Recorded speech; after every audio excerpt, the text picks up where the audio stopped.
Welcome to the Two Disabled Dudes podcast. We believe life is about how we react.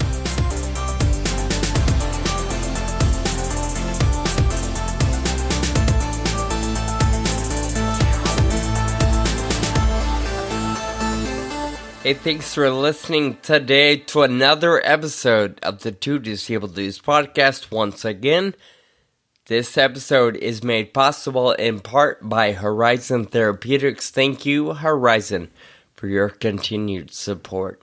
Sean, once again, you sound like garbage. What are you doing with your life? Are you drinking enough fluids and getting plenty of rest? You know, those are good questions, Dr. Kyle. I'll have to reassess how I'm living my life. Or maybe it's just the winter common cold. I have no idea, but you're absolutely right.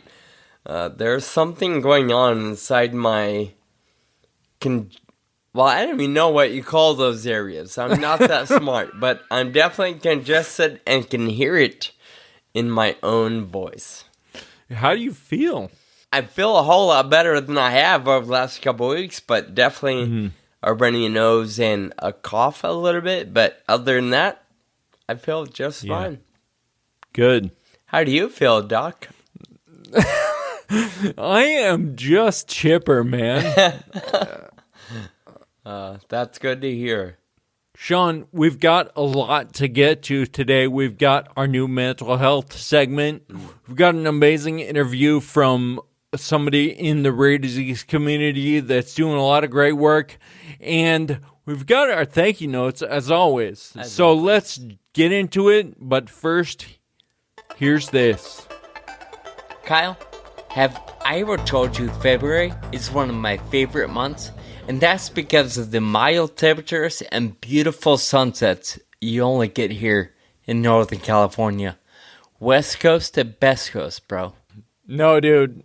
East Coast, Beast Coast. I love when it gets below zero and dumps a few feet of snow here.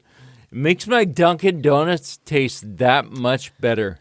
Well, no matter where you live, February is the best because it marks Rare Disease Day. And this year is taking place on February 28th. Our friends at Horizon Therapeutics, a global biotechnology company, are committed supporters of the rare disease community as well as Rare Disease Day. Since 2017, when they launched their #RareIs program, Horizon has helped elevate the voices, faces, and experiences of people living with rare diseases. They also have a number of signature programs, like their RareIs Global Advocate Grant Program. Yeah, the #RareIs Global Advocate Grant supports the rare disease community by providing financial assistance to global patient advocacy groups working to address, educate, and advance the needs of the community. Last year, they awarded 30 global patient advocacy groups a one-time $5,000 grant. Wow. Financial support to 30 patient advocacy groups is a big deal. Right? But check this out. In honor of Rare Disease Day 2023, they're awarding 50 grants totaling $250,000. Wow, that's awesome. And we all know, typically, you've got to apply to receive a grant. So to learn more or to apply, we want you to visit www.rareiscommunity.com/grant. Good luck, everyone, and happy Rare Disease Day. Over the last 200 episodes, we've talked about a lot of things that affect our mental health. But this season, we want to specifically call it out. We're aware that many of these issues have no answer. But just by bringing some of them to light, it reduces their grip on our emotions and our mental health. We hope you're finding encouragement in these brief conversations. Sean, Friedreich's ataxia, as we both obviously know, is a progressive disease. And so that means that our abilities are constantly deteriorating, and as a consequence, we're having to reevaluate constantly the image of ourselves and our vision for the future. Yeah. And so today I wanted to talk a little bit about self-image, the way we see ourselves in society, and maybe our vision for the future in the context of a rare disease. Yeah, I like it, Kyle. What's been on your mind with this one? Well, we may not recognize it day to day, but there are certain times in our lives and certain things happen where FA comes up and is like, hey, I didn't go away even though you don't notice the progression day to day. Sure. And the first one for me and for all of us is diagnosis, right? You're going along in your life with this some vision you have of your future, and all of a sudden you're diagnosed with a rare disease. And that, I feel like that's the first time that it's like, all right, you got to change your vision a little bit here. And then all through the process of progression of the disease, for me, I started riding a trike, a 3-wheeled bicycle. Yeah. Nobody has a 3-wheeled bike, right? And so I kind of had to be like, all right. 6 years old. Yeah. Yeah, exactly. So I'm like, all right, now I'm the guy on a trike. Yeah. Then shortly after that, it was the progression of a cane, a walker, and a wheelchair. I didn't go to a walker all that much, but I think that's a general progression, right? Yeah. And so I used a wheelchair for a while. I started using hand controls in my car. Then I started using a power chair. I got a ramp on my van so that I could still drive and use my power chair. I did a bunch of home modifications, as everybody knows. And recently, I've been thinking about getting a caregiver. Wow. To help me with a few things around the house. Sure. And so all of these things, I was definitely not thinking of these things when I was diagnosed. Right. And certainly not before I was diagnosed, right? Yep. And so with all of these things, you really have to change your view of yourself and your view of your hopes for the future with all these changes. And that can be really hard on the front side, right? Because like you, I went to the doctor because I was tired a lot. I didn't have a lot of balance issues. I wasn't worried about my heart. I wasn't tripping all the time. So when they explained the diagnosis, I was like, that doesn't make sense to me. Right. I don't understand. So of course I walk out of the office saying, okay, that might be true, but it's not true today. It's not true right now. Right. So there's some wrestling there for sure. Totally, because it doesn't make sense until you experience it, right? For sure. Until there's that time. Like, for example, right before I got hand controls in my car, I had a couple of close calls where I couldn't find the brake pedal with my foot. And I drove to work one day. I put it in park. I turned it off, and I'm like, I don't think I'm ever driving with my feet again. I can't do this anymore. Like, it was so nerve-wracking just to drive around and be like, you know what, something could happen. Sure. I could kill somebody because I'm not comfortable with being the guy who uses hand controls. There's that reckoning moment, I think, with a lot of these things. Yeah. We talk about wrestling with these moments and these chapters in your life. How did you wrestle with this specifically? Did you confide in friends, find a therapist, go for a walk or a roll, drink a lot of soda? Like, what are some of the things you watch murder shows? I don't know. Other tips and tricks that have been shared. What is it that maybe has helped you?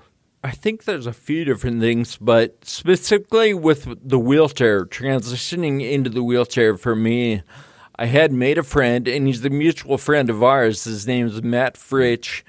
He had a spinal cord injury before I met him, and he was using a wheelchair. He's a great guy.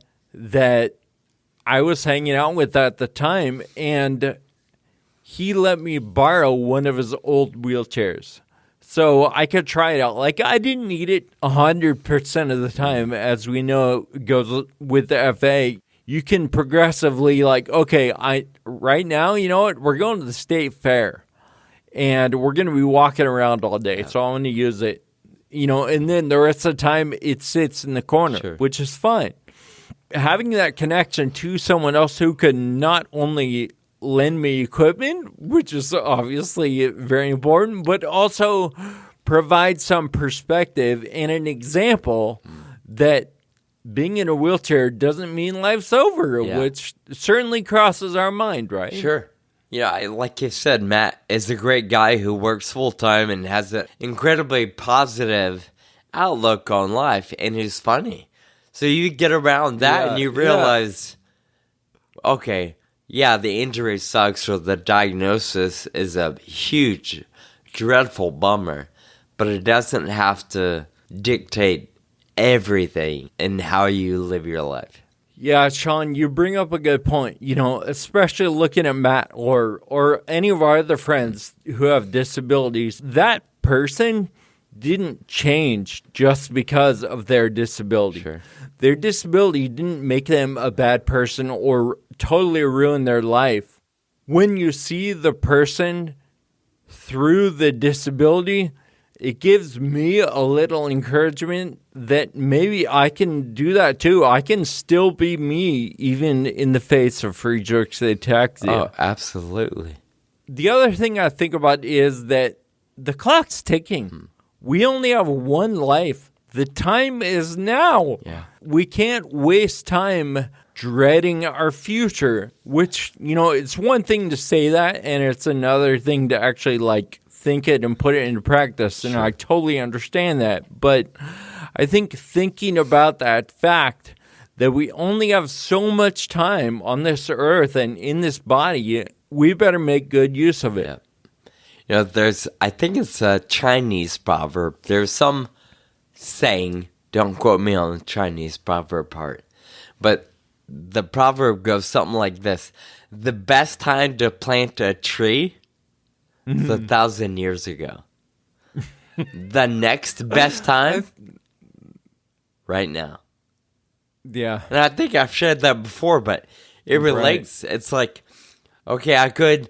You know, we do it a lot. We're like, okay, starting January 1, I'm going to eat healthier. After Christmas, I'm going to start saving my money. Starting at this point, I'm going to do it. Why? Why not just start now? Yeah. You're obviously motivated in that moment. Start taking baby steps. Maybe it's not perfect. You know, for me, the gym's a good example. I want to work out more, but I haven't worked out a lot lately. Man, if I can get in twice a week, I'm making progress. You know, I'm still moving in that direction. You make a good point. The reason why we have the tagline we have, right? Keep living with urgency. Nothing's going to show up on a silver platter. Go get it. Yeah, and I also think it relates to rare disease as well. I can't wait for a treatment and a cure, but I have a lot to do right now, even if that day never comes. We're all darn confident that that day will come. But while we're on our way to that day, we need to get things done. You're absolutely right. I'm glad you brought this topic up today. I know I can relate, and something tells me many of our listeners can relate too. We've said it before, we're not the experts, and we realize that what works for one person may or may not work for another. There isn't exactly a one-size-fits-all answer. We believe with this particular segment throughout the season, if just bringing things into the spotlight helps all of us manage our journey just a little bit better. You've got this. I met Audrey Greenberg at a conference, and I was immediately intrigued by her energy for everything. So I had to have her on the show. We hope you enjoyed this conversation. Audrey, we're so excited to have you. Welcome to the Two Disabled Dudes podcast. Thank you so much, Kyle. It's great to see you.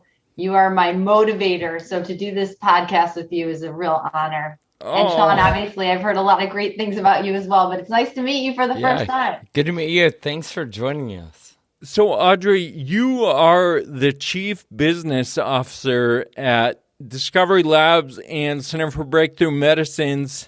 Can you tell us a little bit about that to start off? Yeah, so we started the Discovery Labs at the beginning of 2019, really as a real estate enterprise focused on life science.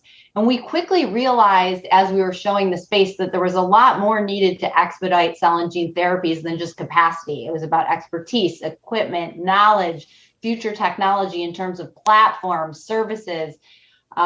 It's very hard to procure bioreactors, equipment, and consumables. So we started the Center for Breakthrough Medicines, really hatched out of Discovery Labs as a pure play cell and gene therapy focused contract development and manufacturing organization, which is really a mouthful, but essentially we're making cell and gene therapies and helping companies that need help with basically manufacturing and development. Obviously a huge demand there. And your job is very demanding, but I want to rewind a little bit. How did this all start for you personally? How did you get to where you are, and what's your passion for entrepreneurship? Where did that come from? Yeah, that's a great question. By the way, it's never a linear path, right? There's always ups and downs and going around and around, but really born to a family of entrepreneurs and physicians, by the way. You know, starting with my great grandmother all on down, and maybe even before that, to the best of my knowledge anyway.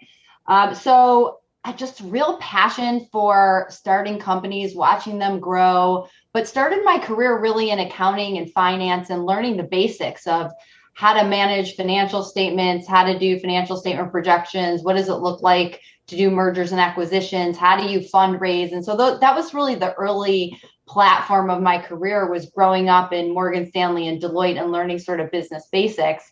And then I got into private equity, where I was really steeped in investing. And it was interesting, obviously, to be part of that world, but I had a greater and greater calling to doing something that was beneficial for the planet, so to speak. And so got very motivated by triple bottom line investing, which essentially includes an aspect of social and financial well-being, as well as something that benefits the planet. And so I started Discovery Labs and the Center for Breakthrough Medicines, and CBM, as we know, is really focused on these therapies that are oftentimes, you know, fighting for, let's call it the underdog, you know, rare disease populations where there may not be an immediate sort of financial benefit, but if you can prove the platform successful, you can spread it to wider spread indications. And so we're very much partnered with organizations that are looking to bring cures to patients more quickly and more efficiently. It sounds like that's the driver behind what you do, is that it's going to affect people. As I was reading through a few things, it seems like that's what draws you to this work, because you could be CBO anywhere. I love what we do every day. We have posters of patients all over our space. That's what motivates the team. Look, what we do is not easy, but when you can feel connected to the mission and the patients and the families, quite frankly, it's not just the patients, it's their families that are so affected as well. And if you can feel that connection and understand what folks are going through and know that what you're doing is really, really, truly making a difference in not even just saving lives, but quality of life for those around the patients and those that can be affected and impacted by these treatments, it really gets you out of bed every day. And I love connecting with the patients that are getting benefited by these treatments. It's really part of what the reason we started the company, quite frankly. I mean, even from all of my partners, the original team, and then each person that we hire, it's part of our vetting process, and part of the culture of the organization is having that deep connection to the patient. I'm curious, can you share how that connection happens? And, you know, I imagine people are coming to you wanting to rent out space to help manufacture and develop and package and all the things that go into it. How do you and your team connect to the folks on the other side of that medicine? You can be distanced from it, but you have to make a concerted effort not to be frank. We're lucky to be based in Philadelphia, which is really the birthplace of cell and gene therapy. And in addition to there being a tremendous amount of research in academic institutions, there is an incredible healthcare network here and a very robust patient population. And so people, in fact, fly here at times to get treated by these centers of excellence. So having the patients that are proximate to our site in and around Philadelphia and King of Prussia allows us, let's say, easy access to the patient populations. And then there's always advocacy groups. There's a lot of advocacy groups either based here in Philadelphia, but quite frankly, when the pandemic hit, there was this whole world that opened up through connectivity via online means. And so we were able to connect through patients around the world much more easily. And so having proximity to patients, having connections to the advocacy groups, making sure that we attend conferences where advocacy groups are attending and or patients may be at, often going to Washington, D.C. to lobby for those efforts as well. It's all about being there and connecting and understanding, by the way, what happens in the journey, trying to decide what clinical trial to participate in, perhaps understanding the impact on not just the patient and their family in terms of participating in that clinical trial, especially if they don't live near the research institution that's conducting the trial. And so just being aware of how CBM can play a small role in perhaps making that easier through sponsoring events like Ride Ataxia or attending, it sounds silly, but attending fundraisers for example, we were at the Emily Whitehead Ball and there was a ton of kids there. It was the largest gathering of CAR T families, I think, that ever occurred. And seeing these little kids that are impacted by leukemia and some of these blood cancers, and understanding what the families go through, it motivates you to get new technologies, get better cell lines, to bring space online more quickly, to hire the best people that can get it right the first time, and all of those things that go into making these complex therapies. Wow. The thing I appreciate when you guys came out to Ride Ataxia, it didn't feel like there was any agenda there with any of your team. You guys were there to enjoy the day and connect to other people. I hear that in what you just said. It's about simply being there and connecting with other people. It's so interesting to hear you say that, because that's really how I live my life. Everyone's always like, oh, you got to be selling, always be closing. And my natural tendency, I have such a curiosity for people and life and a zest for fun and learning. And just that translates down the road into relationships. It's like the benefit of who I am, not necessarily I'm not this way to get something. It's just I'm this way because it's who I am as a person. Yeah. And then it results in all these wonderful things. So I think just creating positivity, connecting with people, and understanding can result in wonderful things. When you come authentically like you do, it encourages and allows other people to come authentically just as they are, right? It's true. And I think in particular for women and minorities at work, it translates. We've grown the company from, I think we had 10 people just a couple of years ago. And at the end of last year, we had about 100. We're now at over 350 people. And it's really, we hear all the time how hard it is to hire, how hard it is to find talent. And of course, that's true for certain positions. But I would say creating a culture that's based on a rewarding atmosphere where people can bring their authentic selves to work and feel like they're empowered every day to make a difference.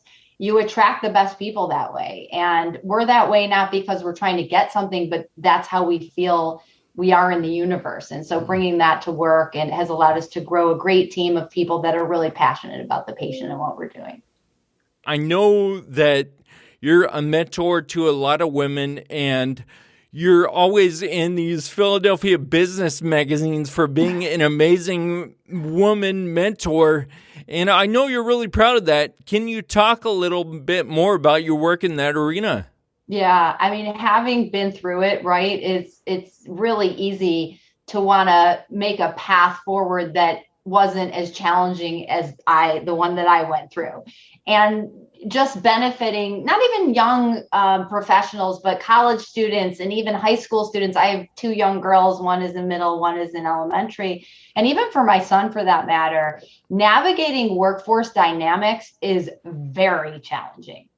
Especially having spent time on Wall Street and on the trading floor and in private equity, which are, white male dominated industries. And, you have to find a way to navigate tough situations. And, I'm 51. I've been doing this for a while, not too long, but for some time. And back in the 80s and 90s, it was a very different work environment. And the reason it's different now is because of other women like me that have demanded change in the workplace. And I continue to do that every day.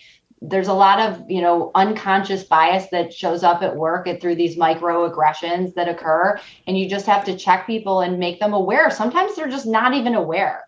And then you have to talk. So it's about supporting men and others in awareness.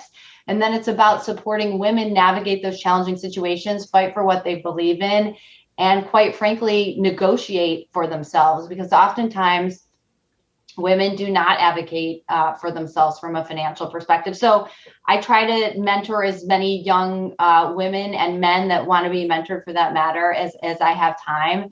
And it's either in the workplace and oftentimes people outside of work. And it's about being and walking the walk, quite frankly, right? And so I have, my team is predominantly female. And how we show up in board meetings and how we show up in our executive team meetings and how we present, all of that really matters. So, and it's never perfect. I got to tell you, I'm not some, perfect person that does it right every time. I need help myself, and I have mentors that help me. And by the way, mentees that equally I benefit from that relationship. And it's great to see the young perspectives in the workplace. And, everyone sort of bashes on millennials and Gen Z, and they have their hand out. And I love their perspective. I'm like, this is what should have happened 20, 30 years ago. Work from home, be flexible, let people be their authentic selves at work. And it's okay to not be synchronous in terms of your time, make work for you. How do you maintain the mentor relationships you talk about? I imagine you stay busy. You have your own team and your own portfolios to manage, but you also need to call a friend every now and then or meet for coffee. What goes into maintaining that sort of mentorship? Yeah, there's formalized mentorships that, like, I participate in this CEO access through the Chamber of Commerce. Where I'm a mentor there, but that's a formalized, where there's set meetings and then you have, dinners and whatnot in between. But then there's the informal mentorship, like some of the women that work for me, or, those outside of the office. It's just checking in here and there. And by the way, what's interesting? It used to be everything had to be, and I know it's going to sound funny because I know I love face-to-face, but just being on a text message or a group chat or a WhatsApp with a group of women, like I'm on with this group of women through the Alliance for Regenerative Medicine.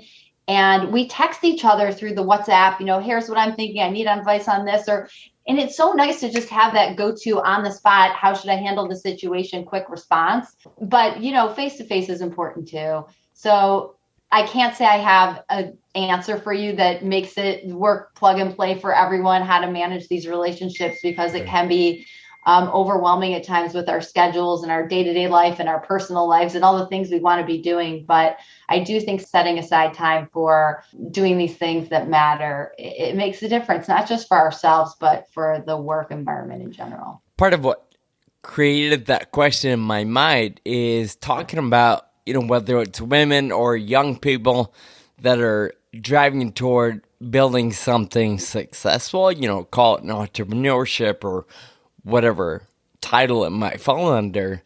Part of me is afraid that mentoring isn't as common as it should be. Yeah. And we think, we gotta, I don't know that we think we gotta do it on our own, but we don't think about how valuable feedback from somebody else might be.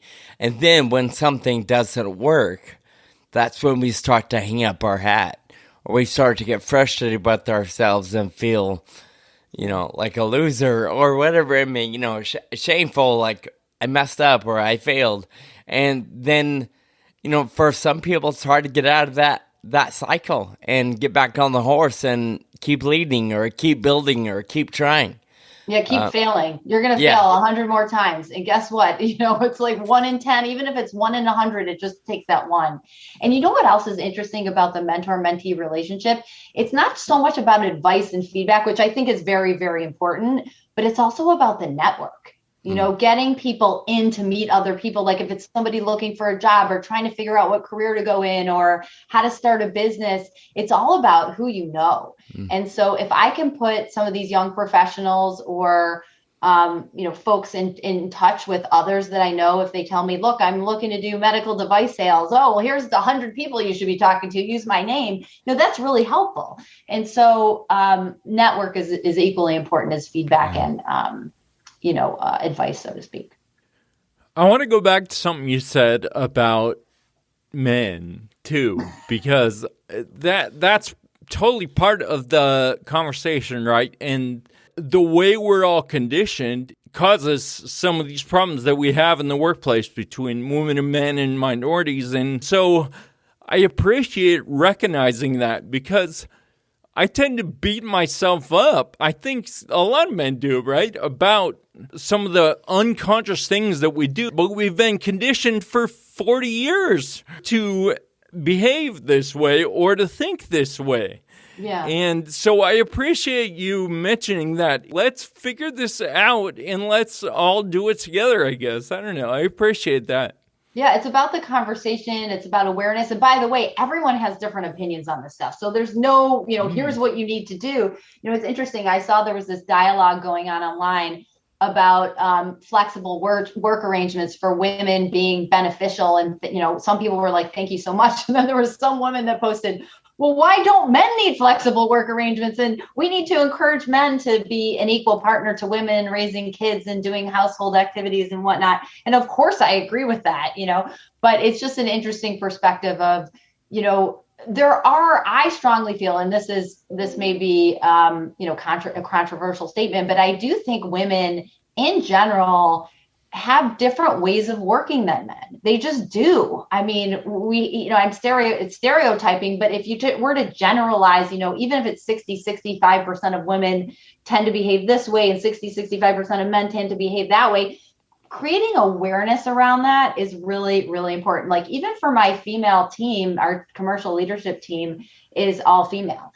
And we got together last week because we all bring very different personalities to the table as well. It's not just gender. It's what you bring in your background and where you came from and what country and what part of the United States. And, everything impacts you and your perspective. And so just being aware of who you're working with, where they're coming from a personality perspective, being able to meet them where they are and giving everybody the benefit of the doubt. Like what you're saying, Kyle, like, some people, it's just how they were raised and, everybody's trying to do their best, and just bringing that awareness to the table in a very chaotic and hectic market environment that we're in right now. And everyone's like, please don't give me anything else to worry about. I'm just trying to stay alive here, but we're really staying alive is one thing, but thriving is another. And we all need to thrive. And thriving means awareness and respect and rising the bar for everybody so that future generations can benefit.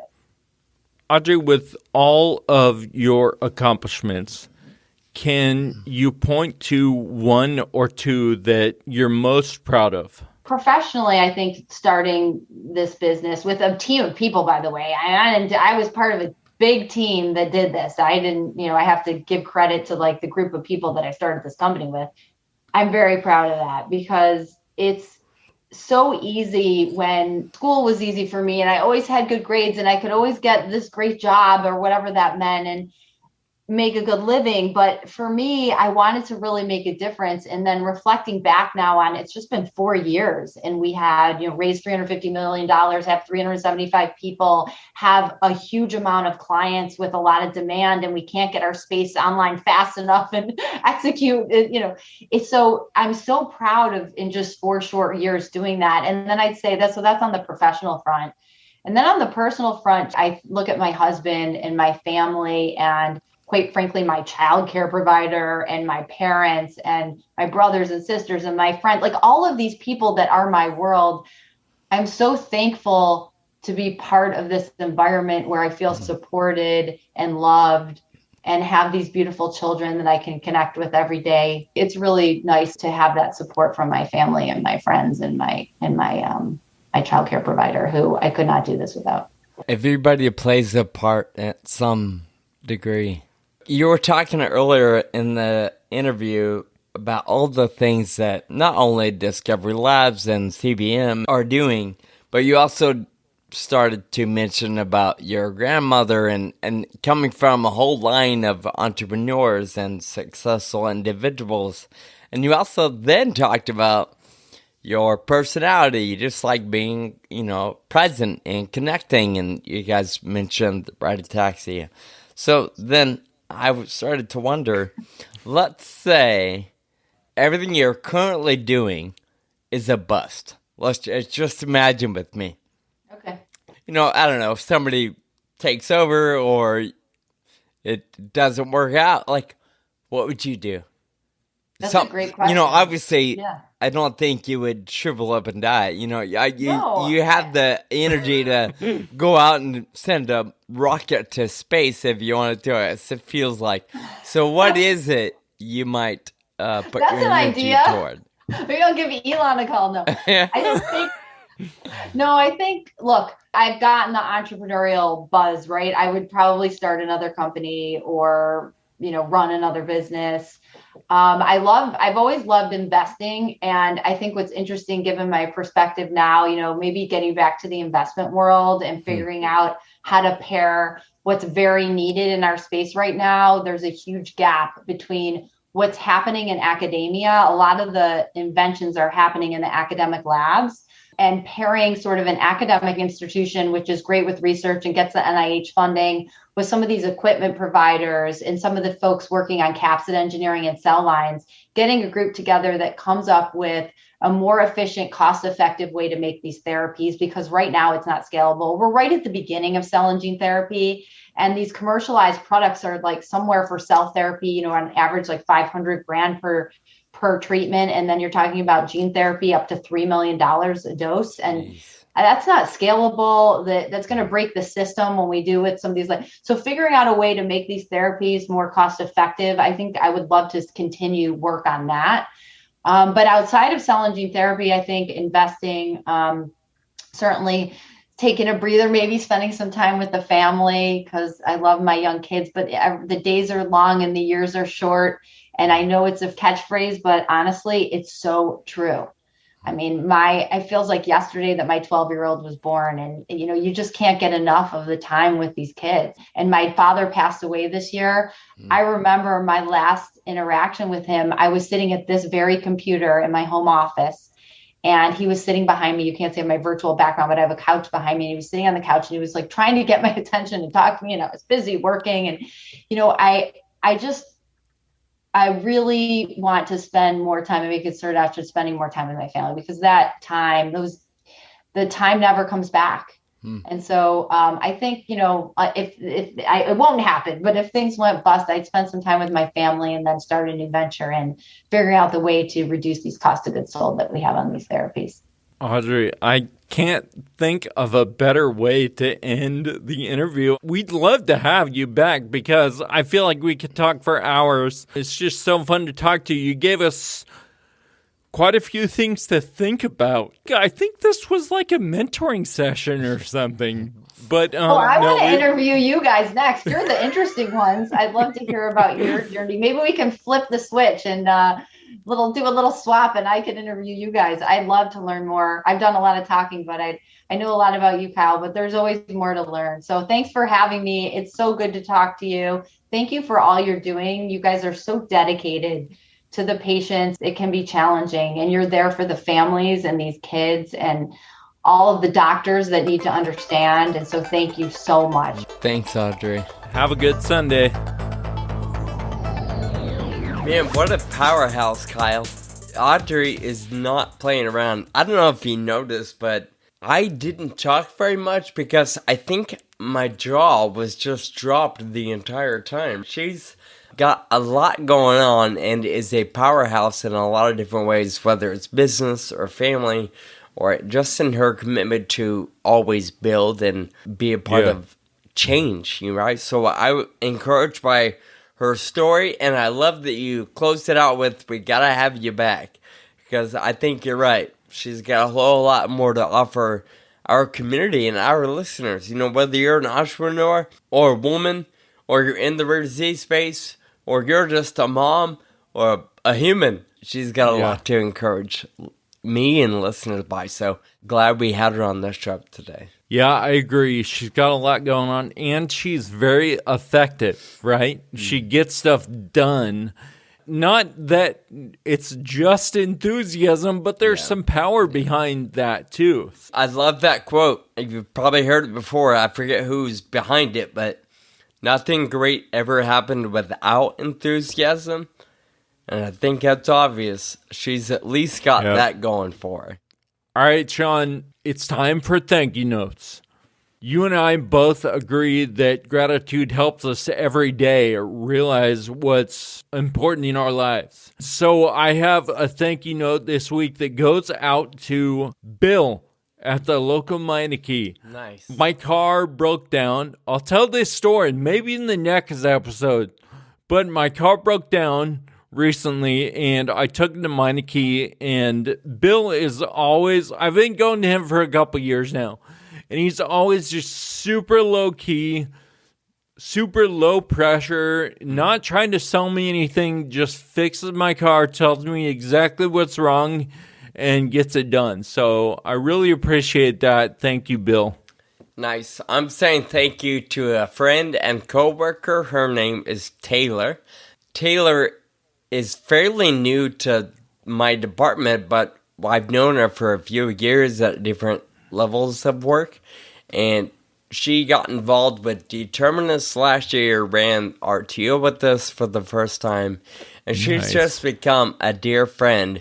She went on vacation for about a week and a half, and I realized, man, I missed her. She's funny, and just a lot of fun to work with, so I'm thankful for her energy and enthusiasm for life, and just having the privilege of being able to work with her on a regular basis. And I'm glad she's back from vacation. So Taylor, thank you for your friendship and the way you live your life. Of course, another thank you to Audrey for making time in her busy schedule to be a part of our show. Please be sure to visit our show notes for links to Audrey's work, a mental health resource, and other things we mentioned today. This is another episode that is made possible in part by Horizon Therapeutics. If you're enjoying this show, we hope that you'll share it with your friends. Be sure to subscribe wherever you get your podcasts so you never miss a thing. Thank you for listening today. We look forward to talking at you next week. Until then, keep living with urgency. Thank you for listening to the Two Disabled Dudes podcast. This show is possible with your support. Visit twodisableddudes.com to donate. Connect with us on Facebook, Twitter, and Instagram. And be sure to subscribe on your favorite podcast app.